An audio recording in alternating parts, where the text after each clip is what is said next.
من یتق اللہ یجعل لہ مخرج ویرزقہ من حیث لا یحتسب، جو تقوی اختیار کرتا ہے اللہ تعالیٰ اس کو وہاں سے رزق دیتا ہے، اس کو ہر تنگی سے راستہ دیتا ہے اور وہاں سے رزق دیتا ہے جہاں سے اس کو وہم و گمان بھی نہیں ہوتا۔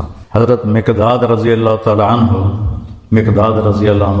پیشاب کرنے گئے تو سامنے ایک سوراخ تھا، جہاں وہ بیٹھے پیشاب کر رہے تھے سوراخ تھا، تو ایک چوہا اندر سے نکلا اور 1 دینار آپ کے سامنے پھینک کے اندر چلا گیا، پھر گیا، پھر ایک دوسرا دینار لے کے آیا، پھر 3، پھر 4، پھر 5، پھر 6، پھر 7، پھر 8، 19 دینار اس نے اپنے سوراخ سے نکال کے حضرت مقداد کے سامنے پھینک کے اندر چلا گیا۔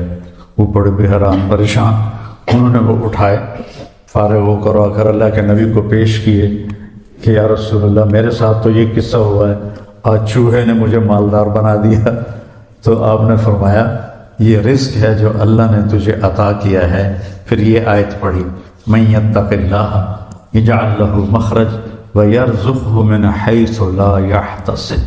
اب یہ راستہ صرف مسلمان کے پاس ہے کہ اگر وہ تقوی اختیار کرتا ہے تو اسے اللہ وہاں سے دے گا جس کا اس کو وہم و گمان بھی نہیں ہوگا۔ من یتق اللہ یجعل لہ من امرہ یسرا، جو تقوی اختیار کرے گا اللہ اس کے لیے آسانیاں پیدا کر دے گا۔ من یتق اللہ یکفر عنہ سیئاتہ ویعظم لہ اجرا، جو تقوی اختیار کرے گا اللہ اس کے گناہوں کو معاف کر دے گا، صاف کر دے گا۔ یکفر کا مطلب ہوتا ہے نشانی مٹا دینا، عفا کا مطلب ہوتا ہے چھپا دینا، اور تکفیر کا مطلب ہوتا ہے نشانی مٹا دینا۔ اللہ ان کے گناہوں کے نشانی مٹا دے گا اور ان کا اجر بہت زیادہ کر دے گا۔ ان تصبروا وتتقوا لا یضرکم کیدہم شیئا ان اللہ بما یعملون محیط، تم صبر اور تقوی اختیار کرو تو دشمن کی کوئی چال تمہارے اوپر کارگر نہیں ہوگی، اللہ ان کا گھیرا ڈالے ہوئے ہے، ان کے گرد گھیرا ڈالے ہوئے ہے۔ تقوی کی مثال کیا ہے؟ آپ کے پاس پیسے ہوں اللہ کے فضل سے تو آپ ہر چیز خرید سکتے ہیں، گھر خرید سکتے ہیں، گاڑی خرید سکتے ہیں، جائیداد بنا سکتے ہیں، سیر و تفریح کر سکتے ہیں۔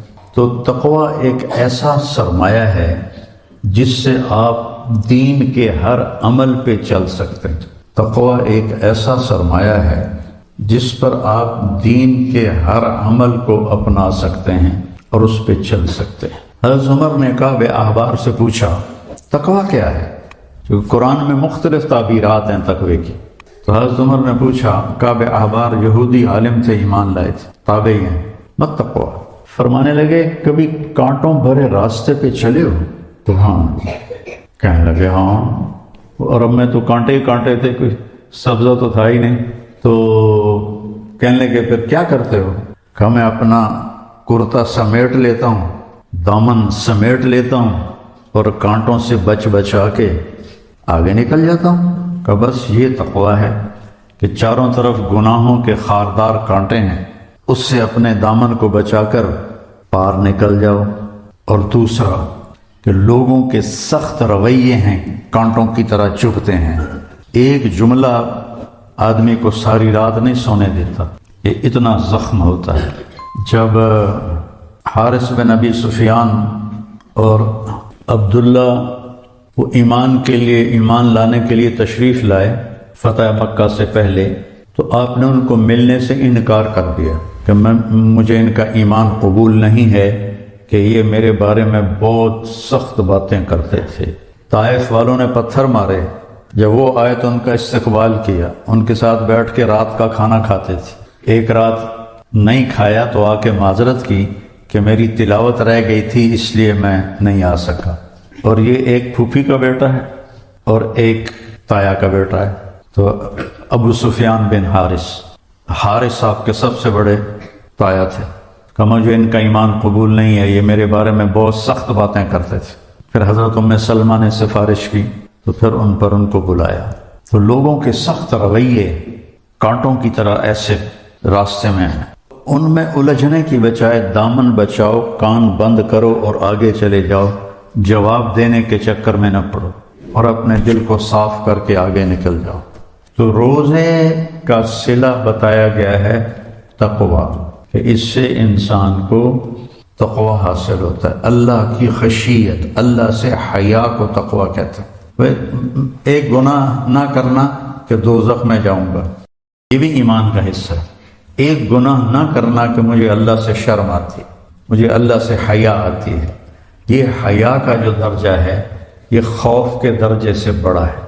یا ایھا الذین آمنوا، یہ عزت صرف اس امت کو ملی ہے اور کسی امت کو یہ اعزاز نہیں ملا۔ کتب علیکم الصیام، تم پہ روزے ہم نے فرض کیے ہیں، کما کتب علی الذین من قبلکم، جیسے تم سے پہلے لوگوں پر ہم نے روزہ فرض کیا تھا تم پر بھی فرض کیا ہے۔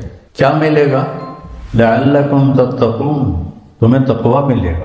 تقوی کی مثال کیا ہے؟ آپ کے پاس پیسے ہوں اللہ کے فضل سے تو آپ ہر چیز خرید سکتے ہیں، گھر خرید سکتے ہیں، گاڑی خرید سکتے ہیں، جائیداد بنا سکتے ہیں، سیر و تفریح کر سکتے ہیں۔ تو تقوی ایک ایسا سرمایہ ہے جس سے آپ دین کے ہر عمل پہ چل سکتے ہیں۔ تقوی ایک ایسا سرمایہ ہے جس پر آپ دین کے ہر عمل کو اپنا سکتے ہیں اور اس پہ چل سکتے ہیں۔ لا الہ الا اللہ، اللہ کے سوا کوئی معبود نہیں، اللہ کے سوا کوئی دینے والا نہیں۔ عزت چاہے ملے گی اللہ کے دربار سے، زندگی ملے گی اللہ کے دربار، اولاد ملے گی اللہ کے دربار سے۔ اس لیے تو میرا اللہ ایک جگہ گلہ کرتا ہے، مجھے چھوڑ کے اوروں کے پاس کیوں جاتے ہو؟ کیا میرے خزانے کم ہو گئے؟ امن خلق السماوات والارض، کس نے زمین آسمان بنائے؟ وَأَنزَلَ لَكُم مِّنَ السَّمَاءِ مَاءً، کس نے پانی کو برسایا؟ فَأَنبَتْنَا بِهِ حَدَائِقَ ذَاتَ بَهْجَةٍ، کون خوبصورت باغات پھل پھول غلے لایا۔ مَا كَانَ لَكُم أَن تُنبِتُوا شَجَرَهَا، ایک درخت پیدا کر کے دکھا دو، ایک پتا پیدا کر کے دکھا دو، ایک تنکا بنا کے دکھا دو، ایک دانہ بنا کے دکھا دو۔ الہ مع اللہ، پھر اللہ ضرب لگاتا ہے، ہتھوڑا تھا، سارے شرک کی جڑوں کو کاٹ کر رکھ دیتا ہے۔ الہ مع اللہ، ہے کوئی اللہ کے سوا؟ کائنات پکار اٹھی نہیں، ذرہ ذرہ پکار اٹھا نہیں، قطرہ قطرہ پکار اٹھا نہیں، ہوا کا ایک ایک جھونکا پکارا نہیں، درختوں کے ایک ایک پتے نے پکارا نہیں، ساری کائنات بحر و بر نے پکارا نہیں۔ پھر میرا اللہ کہتا ہے جب میرے سوا کوئی نہیں، بل ہم قوم یعدلون، پھر تم مجھے چھوڑ کے کہاں بھاگے جا رہے؟ انسانوں سے گلہ کرتا ہے، جانوروں کو کوئی دھوکہ نہیں، انہیں پتہ اللہ ہے اور وہی سب کچھ دیتا ہے۔ ایک اللہ کے نیک بندے جا رہے تھے سفر میں، پیاس لگی، آج کا دور تو تھا نہیں، کنویں تک پہنچ، نیچے دیکھا تو پانی بہت نیچے، تو انہیں اپنی پگڑی اتاری اور جوتے کو اس کے ساتھ باندھا اور نیچے لٹکایا، تو پانی تک جوتا پہنچ نہیں سکا، تو پریشان ہو کے بیٹھ گئے، اب کیا کروں؟ اتنے میں ایک ہرن دوڑتا ہوا آیا، اس نے آ کر نیچے دیکھا پانی، ہرن تو وہاں جا نہیں سکتا، تو اس نے یوں اوپر دیکھا، اے پانی والے بے زبان ہوں، پانی پلا۔ تو پانی ابلتا ہوا اوپر اٹھا اور منڈیر کے آ کے برابر لگ گیا۔ ہرن نے پانی پیا، ہرن کی طفیل اس انسان نے پیا، ہرن پیچھے موڑا، پانی نیچے گیا، تو اس کے منہ سے بے ساختہ نکلا کہ میں انسان، میرے لیے تو پانی اوپر نہیں آیا اور یہ جانور کے لیے اوپر آیا۔ غیب سے آواز آئی، تو رسی کا سہارا ڈھونڈتا رہا، اس نے مجھے پکارا، اس نے پانی والے رب کو پکارا۔ ادعونی استجب لکم، ادعونی استجب لکم، ادعونی استجب لکم۔ کہیں اللہ نے کہا ہے کہ میں تھک پہ ہوں، مینوں نہ سدیا کرو، کسی اور کول جایا کرو۔ ان الذین تدعون من دون اللہ لن یخلقوا ذبابا ولو اجتمعوا لہ۔ کیا قرآن نے خوبصورت مثال دی ہے۔ میرے بندو ایک چھوٹی سی مثال دیتا ہوں، میرے سوا جتنی دنیا کے انسان ہیں ان سے کہو ایک مکھی بنا کے دکھائیں، جو تمہیں مکھی بنا کے دے دے بے شک اس کے آگے بھی پڑ جانا اور اس کے بھی پاؤں میں پڑ جانا اور اس کو بھی معبود بنا لینا۔ اور اگر ساری کائنات کے انسان، انبیاء، شہداء، اولیاء، صدیقین، واعظین، ناصحین، سائنسدان ایک مکھی تو کیا مکھی کا پر نہیں بنا سکتے، تو پھر مجھے چھوڑ کے کیوں بھاگتے ہو؟ این المفر ففروا الی اللہ، دوڑو اللہ کی طرف، دوڑو اللہ کی طرف، جھکو اللہ کے سامنے، مانگو اپنے اللہ سے جس کے خزانے ختم نہیں ہوتے۔ مجھ سے کیا مانگو گے؟ جس کو اللہ نے اپنے پاس بلا لیا اس سے کیا مانگو گے؟ اس سے مانگو جو سب کو موت دیتا ہے اور موت سے پاک ہے، سب کو کھلاتا ہے اور کھانے سے پاک ہے، سب کو دیتا ہے اور لینے سے پاک ہے، اور جس کو دینے کے لیے کہیں سے لینا نہیں پڑتا۔ مجھے پانی پینے کے لیے گلاس کا سہارا ہے اور گلاس کو بوتل کے پانی کا سہارا ہے، پھر یہ میرے منہ میں جا رہا ہے۔ میرے اللہ کو دینے کے لیے کسی آسرے سہارے کی ضرورت نہیں ہے۔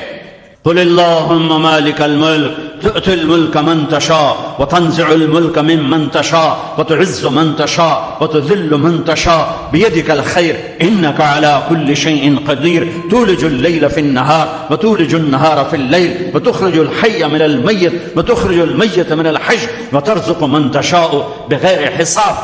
هو الله الذي لا إله إلا هو عالم الغيب والشهادة هو الرحمن الرحيم هو الله الذي لا إله إلا هو الملك القدوس السلام المؤمن المهيمن العزيز الجبار المتكبر الخالق البارئ المصور الغفار القهار الوهاب الرزاق الفتاح العليم القابض الخافض الرافع المعز المذل السميع البصير الحكم العدل اللطيف الخبير الحليم العظيم الغفور الشكور العلي الكبير الحسيب المقيت الجليل الكريم الرقيب المجيب الواسع المجيد الباعث الشهيد الحق الوكيل القوي المتين الولي الحميد المحصي المبدي المعيد المحيي المميت الواجد الماجد الواحد الأحد الصمد القادر المقتدر المقدم المؤخر الأول الآخر الظاهر الباطن الوالي المتعال البر التواب المنتقم العفو الرؤوف مالك الملك ذو الجلال والإكرام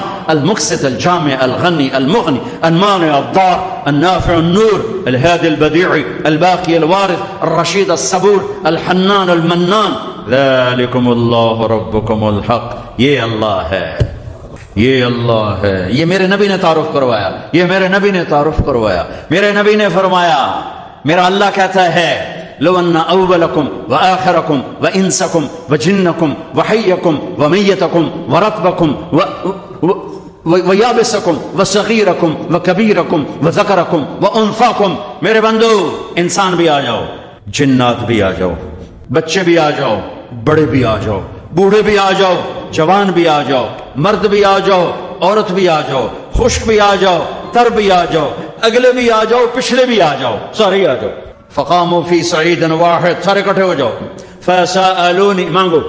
دیکھو میں ایک بول رہا ہوں، آپ سن رہے ہو، یہاں دو شروع ہو جائے نا بولنے تو ایک شور مچ جائے گا اور کچھ پتہ نہیں چلے گا کہ یہ دو آدمی کیا کہہ رہے ہیں۔ ہمارے کانوں میں اتنی طاقت نہیں ہے کہ دو تین آوازوں کو وہ پکڑ سکیں، سمجھ سکیں۔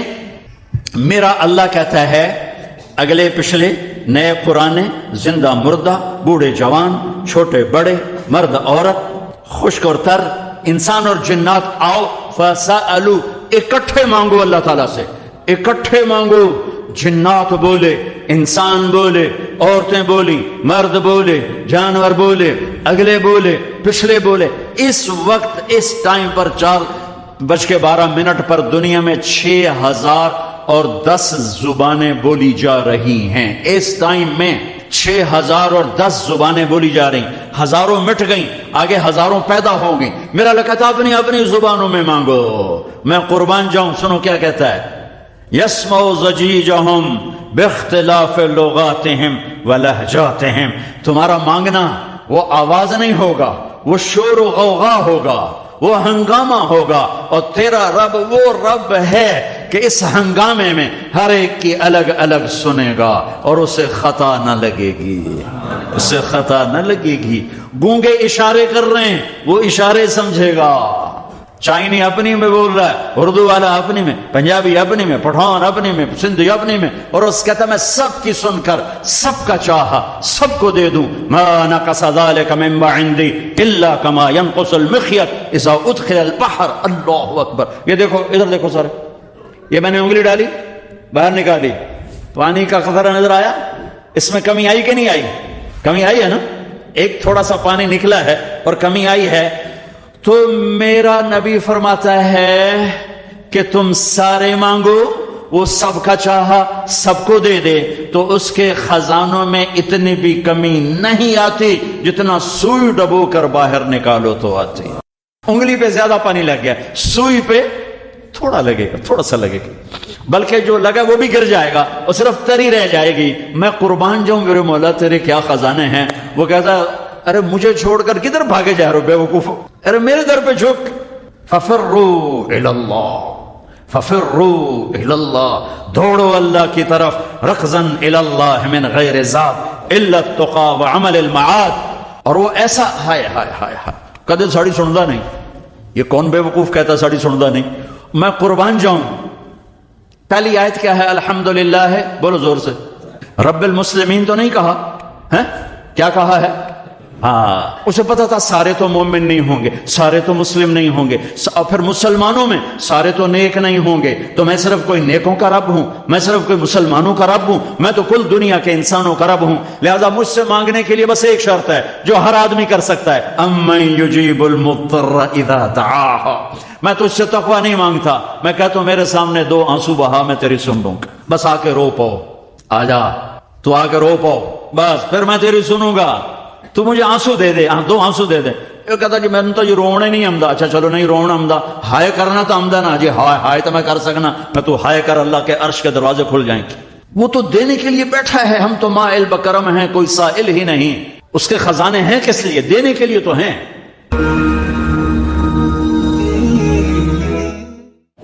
قرآن کی سب سے عظیم آیت جس کو آیت الکرسی کہتے ہیں، یہ قرآن کی اعظم آیت فی القرآن ہے. اور قرآن کی سب سے لمبی آیت نہیں، سب سے عظیم، سب سے زبردست آیت ہے آیت الکرسی. اور اس کو اعظم آیت اس لیے کہا جاتا ہے، اس میں صرف اللہ ہے. اللہ کون ہے، اللہ کیسا ہے، اس کے علاوہ اس میں کوئی اور شے ہے ہی نہیں. اور اس میں اللہ کا نام کوئی 19 دفعہ ریپیٹ ہوا ہے. یہ چھوٹی سی آیت میں 19 دفعہ اللہ کا نام ریپیٹ ہوا ہے. تو سب سے لمبی اطول آیا، قرآن کی سب سے لمبی آیت ہے اذا تداینتم بدین الی اجل مسمی فاکتبوہ. آپس کے لین دین اور آپس کے جو معاملات ہیں اس کو لگاتا ہے لکھو. نہ لکھنے کی وجہ سے کتنے بگاڑ آئے ہوئے. لوگ ٹیکس سے بچنے کے لیے لکھتے لکھاتے نہیں، پھر ویسے ان کے مال ڈوب جاتے ہیں.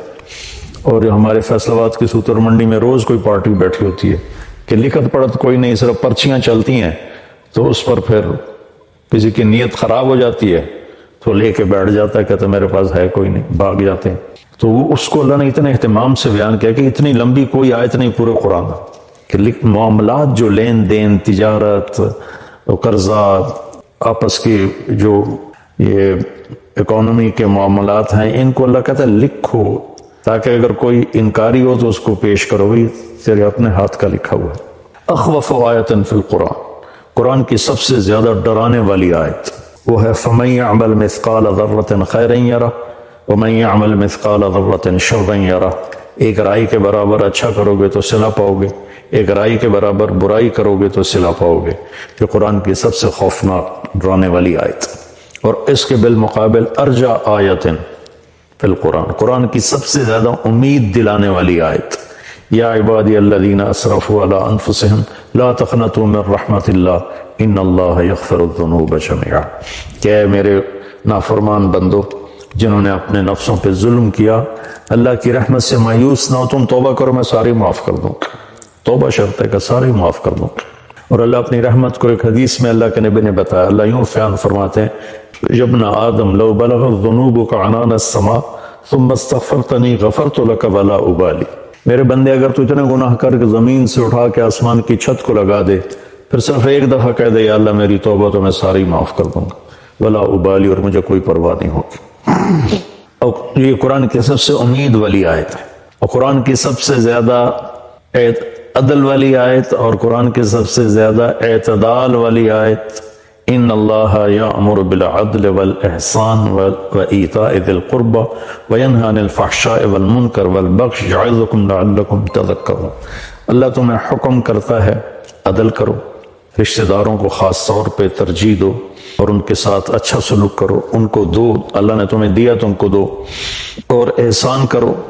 اور اللہ تعالیٰ تمہیں روکتا ہے کہ برائی سے بچو، بے حیائی سے بچو، گناہوں سے بچو اور بغاوت سے بچو، ان سے اللہ روکتا ہے۔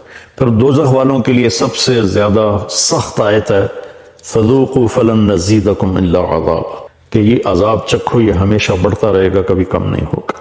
اور جنت والوں کے لیے سب سے اعلیٰ درجے کی آیت ہے لہم ما یشاؤون فیہا ولدینا مزید، کہ تمہیں جنت میں سب کچھ دیں گے، سب کچھ جو تم چاہو گے تمہیں ملے گا، جب تمہاری چاہتیں ختم ہو جائیں گی تو اللہ اپنی چاہت کا تمہیں عطا کرے گا، ولدینا مزید۔ تو آیت الکرسی سب سے عظیم آیت ہے قرآن کی، اس میں 9 جملے ہیں۔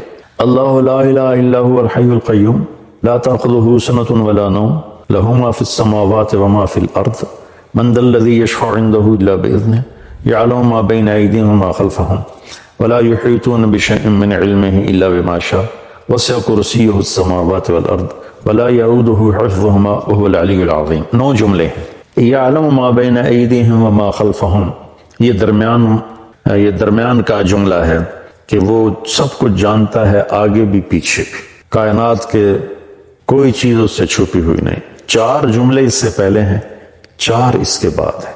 ان کو اللہ نے جس خوبصورتی سے آپس میں جوڑا ہے وہ میں بعد میں بتاتا ہوں، پہلے صرف اس کا ترجمہ کہ اللہ لا الہ الا ہو، اللہ ایک ذات ہے جس جیسا کوئی نہیں، جس جیسا کوئی نہیں۔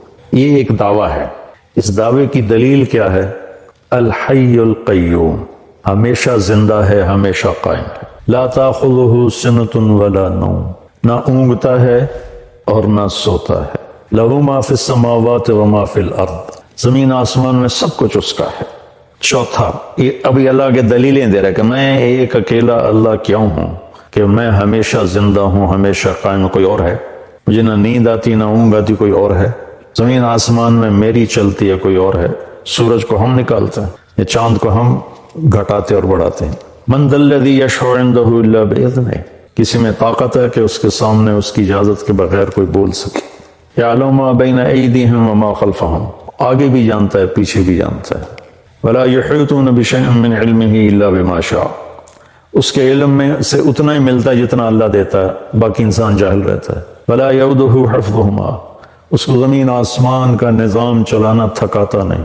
وہو العلی العظیم، وہ بلندیوں والا ہے، وہ عظمتوں والا ہے۔ یہ 9 دلیلیں اللہ نے دی ہیں کہ میں ایک اکیلا اللہ ہوں اور میرے سوا کوئی معبود نہیں۔ اب اس میں اللہ کتنی دفعہ آیا ہے؟ اللہ لا الہ الا ہو، یہ ہو ضمیر اللہ کی طرف جاتے، اللہ کی طرف اشارہ کرتے، وہ، یہ 2 ہو گیا۔ الحی القیوم، وہ زندہ ہے، وہ قائم ہے، یہ 4 دفعہ۔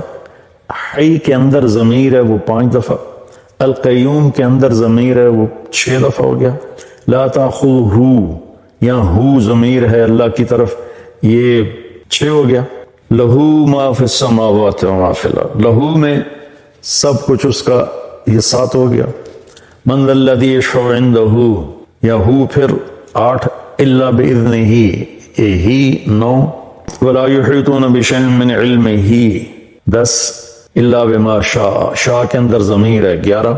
وسع کرسیہ، پھر یہ 12، السماوات والارض۔ ولا یعودہ، یہ پھر ضمیر ہے 13۔ حفظہما، حفظ کے اندر ضمیر ہے یہ 13۔ وہو العلی، وہو یہ ہو گیا 14، اور العلیش 15، العظیم 16، اور ان کے اندر ایک بیچ میں سے چھوٹ گیا، حفظ کے اندر ضمیر ہے، حفظ کے اندر ضمیر ہے۔ 17 دفعہ اللہ کا نام اس میں گھومتا ہے، 17 دفعہ۔ پھر اس آیت میں جو رات کو روزانہ آیت الکرسی پڑھ کے سو جائے اور ہر نماز کے بعد آیت الکرسی پڑھے، تو اس کی اور جنت میں صرف موت کا ہوتا ہے فاصلہ، کہ ادھر وہ مرتا ہے، ادھر اس کے لیے جنت واجب ہو جاتی۔ وہ رات کو جب آیت الکرسی پڑھ کے سوتے ہیں تو شیطان قریب نہیں آتا۔ تو اب اللہ لا الہ الا ہو الحی القیوم، اس کا، اور وہو العلی العظیم، یہ آخری جملہ ہے، ان دونوں کا آپس میں جوڑ ہے۔ وہ حی قیوم بھی ہے، علی عظیم بھی ہے، بلند و بالا تر، عظمت والا، کیونکہ وہ حی قیوم ہے، وہ حی قیوم ہے کیونکہ وہ بلند و بالا تر اور عظمت والا ہے۔ یہ پہلا جملہ اور آخری جملہ آپس میں جڑتے ہیں۔ لا تاخذہ سنۃ ولا نوم، نہ اسے نیند آتی ہے نہ اسے اونگ آتی ہے۔ یہ جملہ اور ولا یعودہ حفظہما، اسے زمین آسمان کی حفاظت کرنا تھکاتا نہیں۔ یعود ہوتا ہے واد، ایک آدمی زیادہ بوجھ اٹھا لے زیادہ تو اس کے منہ سے آواز نکلتی ہے، وہ کر کے چلتا ہے۔ آپ لوگ تو بوجھ اٹھاتے رہتے ہو ٹریننگ میں، تو جب وہ بوجھ اٹھاتے ہیں تو ہائے ہائے نکلتی ہے، اس کو عربی میں واد کہتے ہیں۔ تو اللہ تعالیٰ فرماتا ہے کہ تیرے رب کی تو وہ آواز بھی نہیں نکلتی کہ تھک گیا ہوں، ہائے ہائے تھک گیا ہوں۔ تو یہ جملہ ولا یعودہ حفظہما لا تاخذہ سنۃ ولا نوم، یہ آپس میں ان کا بہت خوبصورت جوڑ ہے۔ ادھر بھی اس کی شہنشاہی، قوت اور طاقت کا بیان ہے کہ نیند ہی نہیں آتی ہوں گی۔ جنت میں بھی اللہ ایسا کر دے گا اپنے بندوں کو، نیند نہیں آئے گی، اونگ بھی نہیں آئے گی، آنکھ بھی بند نہیں ہوگی۔ آدمی آنکھ بند کرتا ہے تھک کے، تو اس میں تھکاوٹ ہے ہی نہیں جنت میں۔ تو لہٰذا اور اللہ تعالیٰ ہر پل میں ایسی چیزیں سامنے، اللہ کے پاس تو کمی نہیں کسی چیز، جتنی جنت بنائی ہے اس سے خربوں گنا اور بنا سکتا ہے۔ تو زندگی نہ ختم ہوگی اور اللہ کی طرف سے مزے کرانے کی بھی نہ ختم ہوگی، کوئی ختم کوئی نہیں، دونوں طرف۔ لہو ما فی السماوات و ما فی الارض، زمین آسمان کا مالک اللہ ہے، یہ تیسرا جملہ ہے۔ اور ادھر ہے وسع کرسیہ السماوات والارض، اس کی کرسی نے زمین آسمان کا گھیرا کیا ہوا ہے۔ تو یہ دونوں جملے آپس میں۔ من ذا الذی یشفع عندہ الا باذنہ اور ولا یحیطون بشیء من علمہ الا بما شاء، یہ دونوں جملے آپس میں جڑتے ہیں۔ کون ہے اس کی بارگاہ میں اس کی اجازت کے بغیر بول سکے؟ کون ہے جو اس کی اجازت کے بغیر علم حاصل کر سکے؟ تو پہلا 9ویں کے ساتھ جڑتا ہے، دوسرا جملہ 8ویں کے ساتھ جڑتا ہے، تیسرا جملہ 7ویں کے ساتھ جڑتا ہے، اور چوتھا جملہ 6ٹے کے ساتھ جڑتا ہے۔ 6 7 8 9 اور 1 2 3 4، ان دونوں میں جوڑ کس نے بٹھایا؟ کیونکہ جب میں بول رہا ہوں نا، تو بولتے ہوئے